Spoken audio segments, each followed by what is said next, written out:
안녕하세요. 연애우스TV 시청자 여러분. 무탈한 하루하루 보내고 계신가요?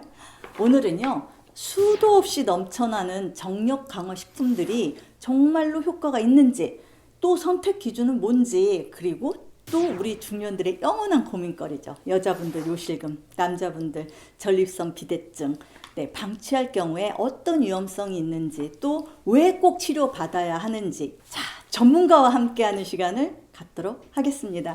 원장님 안녕하세요. 네, 안녕하세요. 저희 시청자분들한테 네. 우리 원장님 소개 좀 부탁드릴게요. 네, 안녕하세요. 프라우드 비뇨기과에서 근무하고 있는 이지용 원장이라고 합니다. 아니 원장님 저기 병원이 어디에 있는지 뭐. 병원은 저쪽에 그 신논현역 네. 근처에 있습니다. 자, 제가 우리 원장님을 오늘 왜 모셨냐면, 아니 원장님 뭐 먹기만 하면 불끈불끈 힘이 솟는다면서요.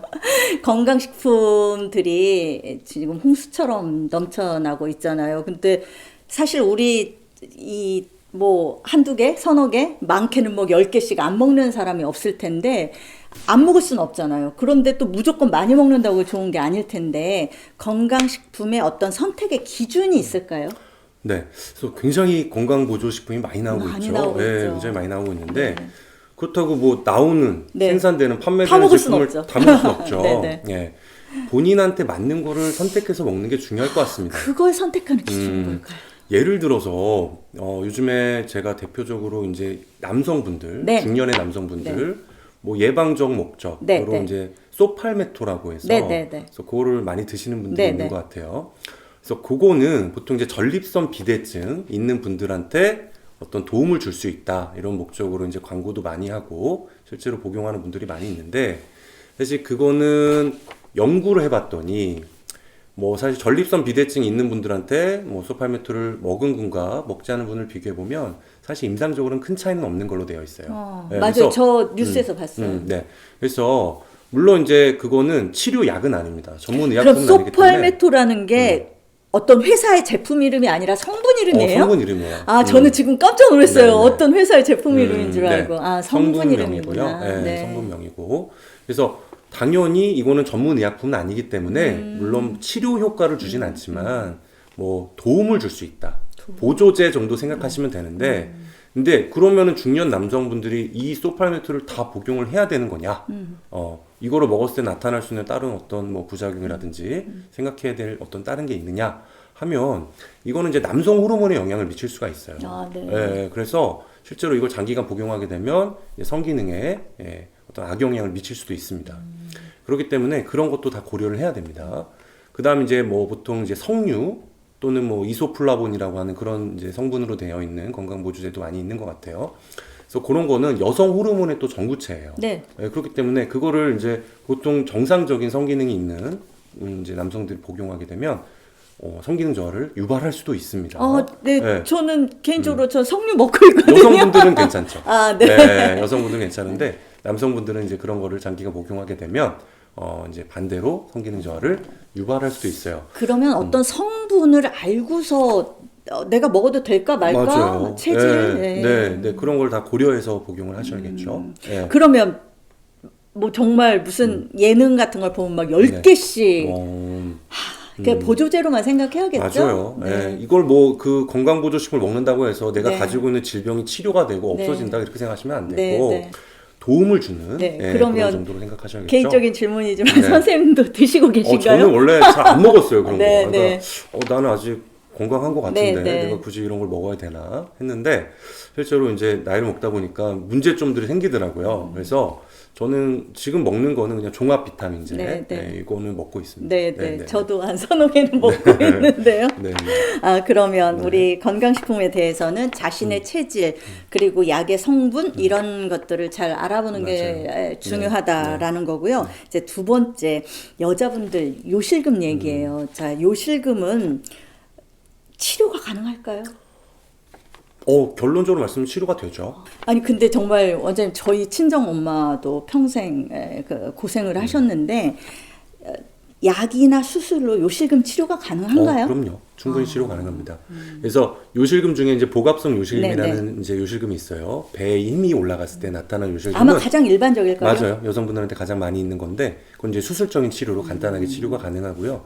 절박성 요실금 같은 경우는 이제 방광이 예민해서 오는 과민성 방광 때문에 오는 이제 질병이기 때문에 그런 경우는 약물 치료로 충분히 약으로. 네, 그것도 치료 그럼 가능합니다. 증상에 따라서 맞습니다. 가능하네요. 네. 그거는 산부인과를 가나요? 비뇨기과를 가나요? 보통 이제 배뇨와 관련한 문제는 비뇨의학과에 오셔서 아, 치료하는 게 네. 맞고요. 물론 이제 뭐 여성분들 같은 경우는 산부인과가 좀 편하셔서 가시는 경우도 다 있는데 가능한가 네, 보죠? 가능합니다. 아, 네, 알겠습니다. 네. 자, 이제 남자분들 아까 제가 이 카메라 돌지 않을 때 원장님한테 여쭤봤더니 중년 남자는 100%다 전립선 비대증이 생긴다라고 얘기를 하시네요. 자, 그럼 전립선 비대증을 피해갈 수가 없네요. 그럼요. 네.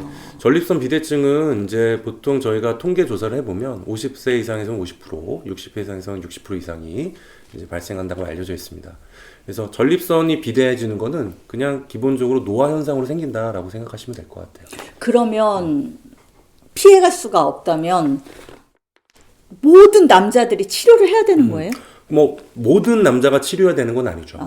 반대로 얘기하면은 뭐 60세 이상의 한 30-40% 정도는 전립선 비대증이 없죠. 그래서 그런 분들은 당연히 치료하지 않겠고, 그럼 전립선 비대증이 진단된다고 해서 다 무슨 약물 치료하고 다 수술적인 치료를 해야 되는 건 그래요? 아닙니다. 네. 병원에서 권해주는 어떤 기준이 있나 보죠? 네, 맞습니다. 그러면 본인이 네. 검사를 받기 전에 나 조금 전립선에 이상이 있는 것 같아 라는 느끼는 어떤 기준이 있을까요? 보통은 이전에 비해서 소변 보는 패턴이 달라지죠. 보통 전립선 비대증이라는 질병 자체가 전립선부 요도, 그러니까 소변 나가는 길이 좁아져서 생기는 질환이거든요. 그렇기 때문에 소변이 세게 안 나가요. 네, 그리고 보고 나도 시원하지가 않고. 제 친구 중에 찔끔찔끔이라는 표현이 맞는 맞아요. 거예요? 찔끔찔끔 네. 나가요, 오줌이. 네. 굉장히 삶의 질이 많이 떨어지죠. 그리고 제 친구 남편이 그 소변을 보고 났는데도 뭔가 잔뇨감이라고 맞아요. 하나요? 네. 되게 찝찝하고 아무튼 엄청 스트레스를 받는다 하던데. 네. 그런 맞아요. 게. 예, 그런 잔뇨가 그런 거로 인해서 빈뇨 증상도 생기게 되고요. 그다음에 이제 밤에 잠을 못 자고 소변 마려워서 깨게 되는 그러면 야간염도 그게 생기죠. 다 전립선 비대증의 하나의 증상이에요. 맞습니다. 네. 그러면- 그런 증상이 이제 생기기 때문에 네. 그런 증상을 이제 확인하시고 네, 네. 있다고 하면 이제 비뇨기과에 오셔서 치료하시는 게 필요하겠습니다. 그러면은 선생님, 자, 그게 약으로도 치료가 될 수도 있고, 약으로 치료가 안 되고 수술도 해야 되고, 뭐 이렇게 나뉘는 건가요? 맞습니다. 그래서 전립선 비대증은 기본적으로 하는 치료가 약물 치료거든요. 근데 약물 치료가 뭐 100%다 장점만 있는 건 아닙니다. 그러니까 어떤 약이든지 어떤 분한테는 효과가 있고 어떤 분한테 효과가 없는 경우가 있을 수 있고요. 그다음 이제 전립선 비대증 약을 드시게 되면 성기능 저하가 생길 수도 있습니다. 네. 이 남자분들 어쩌면 좋아요. 이 하나를 치료하려고 봤더니 하나가 그렇군요. 그래서 약의 성분 때문인가요? 맞습니다. 네. 그래서 전립선 비대증 약물 치료를 하게 되면 이제 역행성 사정이라 그래서 이제 성생을 하게 되면 정액이 앞으로 나가야 되는데 앞으로 나가지 못하는 증상이 생기죠. 고이게 되나 보다. 방광 뒤로 역류를 하게 되는 거예요. 네. 그래서 그런 거로 인해서 이제 성적인 만족도가 많이 떨어질 자, 수 있죠. 그러면 약을 안 먹어야 되잖아요. 네. 어떻게 해야 돼요? 그래서 네. 이제 그런 거에 대한 불편감이 있는 분들은 네. 다른 치료 방법을 생각할 수밖에 없어요. 어떻게 그럼 가능해요? 그래서 이제 시술적인 방법이 있습니다. 시술. 시술적인- 수술이 아니라 시술이네요. 네, 물론 이제 수술적인 방법도 있죠. 네. 근데 이제 수술적인 방법은 전립선 조직을 이제 절제를 하는 방법이거든요. 그래서 절제를 해주게 되면은 전립선 주변에 있는 혈관, 신경, 근육 등이 이제 손상이 될 수가 있기 때문에 수술을 하고 나서 생길 수 있는 부작용도 있습니다. 그래서 이제 그런 부작용이 싫으신 분들 또는 약물 치료에 반응이 없거나 약물에 대한 부작용이 있는 그러니까. 분들 이제 그런 분들이 할 수 있는 방법이 네. 이제 시술적 치료 방법이다. 어떤 게 있어요? 궁금한데요. 그래서 궁금하시죠, 이제, 여러분? 그래서 이제 뭐 2015년도에 국내에 네. 도입된 이제 유로 리프트라고 하는 전립선 결찰술이라는 시술 방법이 있습니다. 용어는 어렵네요. 네, 결찰. 그러니까 묶어준다는 거거든요. 묶어준다. 네, 그러니까 쉽게 말하면 비대해져 있는 전립선 조직을 실로 묶어준다. 네, 이렇게 생각하시면 돼요. 그래서 전립선 비대증이라는 게 질환 자체가 비대해진 전립선 조직으로 인해서 전립선부 요도 길이 좁아져 있는 거거든요. 그러니까 길을 만들어주는 맞아요. 거군요. 터널을 묶어서. 만들어주는 거예요. 네. 이해가 좀 되시죠? 네. 설명. 예. 네, 그래서 비대해져 있는 전립선 조직을 실로 묶어줍니다. 그래서 이제 통로를 만들어주게 되죠. 네네. 그래서 그거는 굉장히 간단하게 하실 수가 있고 시술에 큰 부작용은 없기 때문에. 그래요. 네. 오히려 그러면 우리 선생님 입장에서는 이 시술이 일상생활에 그러면 약을 안 먹어도 될 거 아니에요? 그렇죠. 가장 좀 추천하실 수 있는 방법이겠네요. 그런데 이제 어떤 치료 방법이든지 그 치료 방법이 적합하신 분이 그 치료 방법을 받으셔야 네네. 효과가 있겠죠. 그쵸. 그래서 이제 전립선 결찰술이라는 치료 방법도 전립선 비대증을 치료하는 한 가지의 방법입니다. 근데 이제 이것도 적합하신 분이 받으셔야 돼요. 그래서 그럼 이제 적합하지 않은 분은 어떤 분이에요? 적합하지 않은 분들은 예를 들어 뭐 약물 치료를 한다든지 또는 뭐 수술적인 치료를 불가피하게 해야 되는 경우가 있습니다. 그러면 적합하다 아니다라는 건 검사를 하고 우리 의사 선생님과 상담을 해야 알 수 있는 거군요. 네네네. 네. 그러니까 모든 전립선 비대증 환자가 뭐 전립선 결찰술을 통해서 치료를 다 할 수 있다. 이렇게 얘기하기는 좀 힘듭니다. 그래요. 네. 그러면 자 이제 나는 약 먹었더니 기능 장애래 장애가 온대.